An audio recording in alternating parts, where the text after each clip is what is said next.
तर मित्रांनो, या वर्षीच्या ट्रान्सफर मार्केटमध्ये सगळ्यात मोठा धुमाकूळ घातला आहे तो म्हणजे रिअल माद्रिद या संघाने जोसे मोरिनो आणि पेरेज या दोघांनी मिळून जी काही सायनिंग केली ना आतापर्यंत 4-5 सायनिंग झाले मोठे, ते म्हणजे यान डायमंडची सायनिंग असेल 120 मिलियनची, इब्राहिमा कोंतेची फ्री ट्रान्सफर असेल, बर्नार्डो सिल्वाची फ्री ट्रान्सफर असेल आणि कोकोरेलाची सायनिंग असेल, टॉप नॉच सायनिंग आणि डमफ्रीजची एक सायनिंग राहिली. ह्या टॉप 5 सायनिंग तर त्यांच्या झाल्या. त्याच्याबरोबर कालच कार्लोस एसपी नावाचा जो प्लेअर आहे त्याला लेव्हन्टीकडून आणला त्यांनी 20 मिलियनमध्ये फक्त. आणि जी काही यंग अकॅडमीचे प्लेअर होते त्यांनी सेल केले फुलमला, पुन्हा अजून जे इंग्लिश प्रीमियरमध्ये क्लब आहेत त्यांना सेल करून त्यांनी 186 मिलियनची देखील प्रॉफिट देखील मिळवली.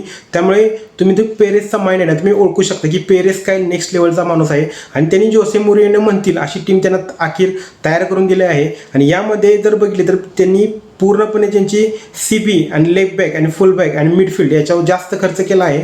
आणि या वर्षीचा जो सीझन आहे ना तो मद्रिदसाठी टॉप नॉचच असले, कारण की एवढा खर्च करून देखील जर मद्रिद हारली तर त्याचा काहीच उपयोग होणार नाही. आणि पेरेसचा त्याने तर आता पूर्ण जोसे मोरिनोंना पूर्ण हक्क दिले आहेत की आता मी सगळं तुम्हाला करून दिले आहे आणि ऑगस्टपासून तुमची पुढची स्टेप चालू होणार आहे की तुमचा परफॉर्मन्स कसा राहतो यावर सगळी जबाबदारी असेल. कारण की जर आपण बघितली तर पाठीमागच्या 2 वर्षापासून एकही कप जिंकलेला नाही रिअल माद्रिदने, परंतु यावर्षी त्यांनी अशी टीम बनवली आहे की काही सांगू शकत नाही की काही होईल.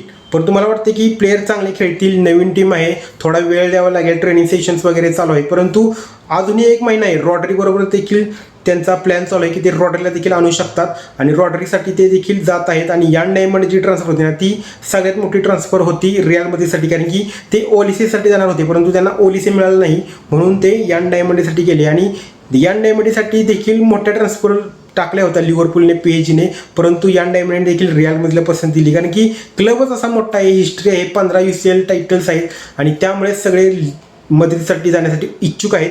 तर तुम्हाला काय वाटतं की यावर्षी माद्रिद ला लिगा जिंकेल, UCL जिंकेल, काय होईल ते मला कमेंट सेक्शनमध्ये नक्की सांगा. आणि अशाच अपडेट्ससाठी आपला फुटबॉल पेजला फॉलो नक्की करा मित्रांनो.